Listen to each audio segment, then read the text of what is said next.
Hi everyone, my name is Jordan Anthony Brown. I am the chef and owner of Elm Street Social Club, located over the Ryan Finley Market. I am also the future chef owner of The Aperture, which is a restaurant that will be in Walnut Hills, opening in late 2021 after a post-pandemic delay. Here today to show you how to make a dish that is near and dear to my heart called avgolemono. It is a Middle Eastern Greek chicken and rice based soup thickened with egg. One of the things I love about it is that it's super simple. By and large, you can substitute ingredients and make it happen very quickly, even on a weeknight. And it's also one that, despite the creamy nature of it, something that I think people really enjoy but don't always love the composition of. Actually, it's thickened with egg, which is one of the more critical parts of the dish. Something I'm excited to show everybody. Something I've been making for a number of years, taught to me by a couple friends and mentors of mine that I worked with in Washington, D.C. before I moved back to Cincinnati a few years ago, where I'm happy to be back in my hometown. So we can go ahead and get started here. One of the best things about this, again, is that it doesn't take much time at all. It largely involves ingredients that you probably already have at home or can source very easily from the grocery store, Finley Market, your farmer's market, whatever it is that's closest to you. It's something that can be enjoyed even if you have kids at home. Something it's again, chicken and rice soup. Nothing earth-shattering, but the technique itself, I think, makes everybody feel a little bit more kind of like they did some work in the kitchen that otherwise might not be required. So we're going to get started here, and one of the first things I'm going to do here is show you kind of everything that we have. Really, there's not a lot of ingredients here. Chicken, rice, chicken broth, which I actually have on the stove over here already heating up, eggs, and then our garnishes here, which I'll show to you. Dill and chive, those are obviously largely optional. Cooking rice and chicken broth, whether you use stock you made yourself or that you buy from the store or something you picked up from a friend, those are kind of the two main components to get things started. Normally in this scenario, what we would do is we would cook the rice and the broth from scratch so that it takes on as much of the broth as possible for purposes of kind of speeding things up and making it a little more comfortable. We have par cooked the rice to about 70%, but by and large the process stays the same. So what you'll see me do is essentially just an expedited version of what you would do at home if you wanted to make this dish in your own kitchen. So as I said at the beginning, one of the critical parts about making avgolemono is that it's thickened with egg and lemon juice, as opposed to flour, cornstarch, heavy cream, anything like that. So one of the things you want to do before you get your rice back going in the broth is whisk what I have here, fresh lemon juice, along with 5 egg yolks.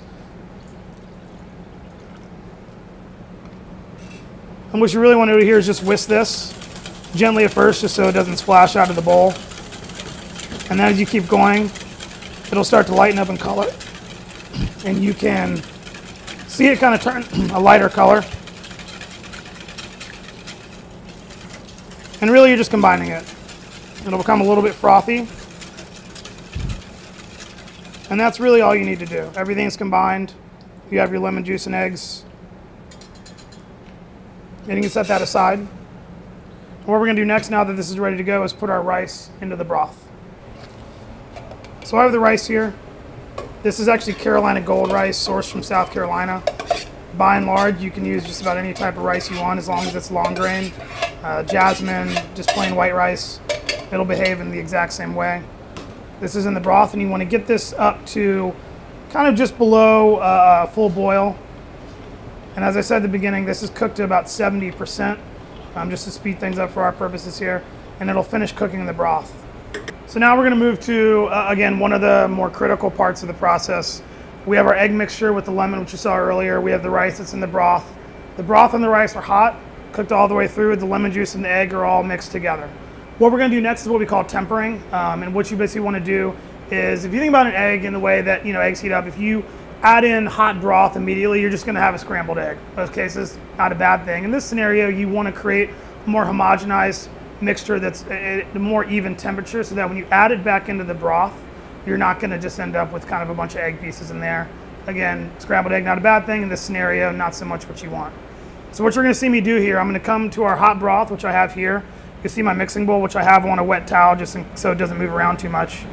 You're going to slowly take a little bit of the broth, and you're going to get ready to whisk, and you're going to add in a little bit at a time. The big thing here, if you get a couple kernels of rice, not a problem.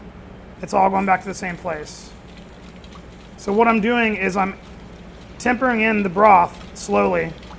So I'm changing the temperature of the eggs, but in a more consistent temperature, as opposed to shocking the egg, which will, again, cook it more than you want to. You want to create a homogenized mixture that will allow you to thicken up your soup once it goes back onto the heat.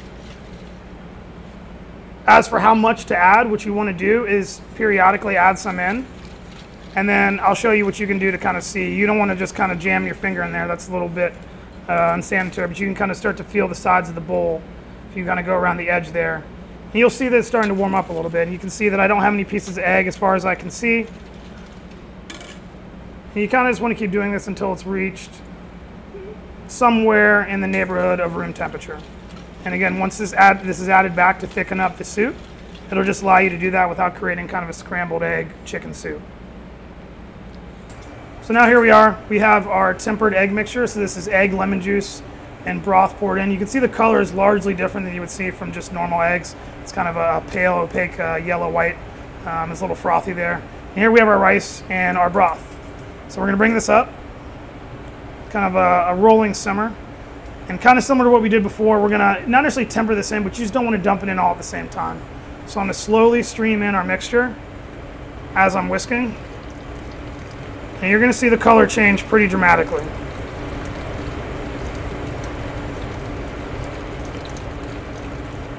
Now at first you might think, okay, this isn't thickening as much as I thought it would, but it'll go very quickly. Basically, as the egg proteins heat up, it's going to thicken pretty significantly, and the volume will increase too. So, you know, as before it looked like not very much soup, and now we have a nice good amount. So you see the color here, kind of an off-white. And what you want to do here is increase the heat to medium-high. And the last big thing that'll help this thicken is heat, essentially.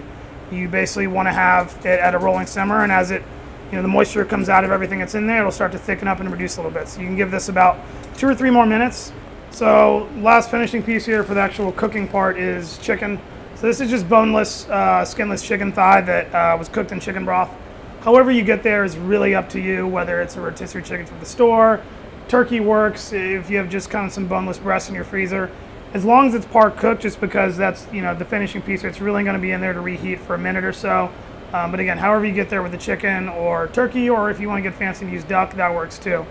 Basically, you're just going to add this in and stir it in, and that'll kind of be the finishing piece before we go to take this to the plate. Broth is hot, everything's cooked, and you're really just reheating the chicken here. So now we have our finished soup here. We've gone all the way from having our par-cooked rice and our chicken broth, tempering in our lemon juice and egg mixture, bringing that up and finished to cook the rice, and we've added in our chicken. So at this point, you're essentially done with the hard part, which is cooking, and you're just a few minutes out from being able to enjoy this. I'm gonna bring this over here and basically just get ready to go into the bowl. So what we have is, you know, nicely thickened. The texture you're looking for is on the creamy side, not quite brothy, but enough that it could coat the back of a spoon. So I'm going to do a couple ladles in this bowl here.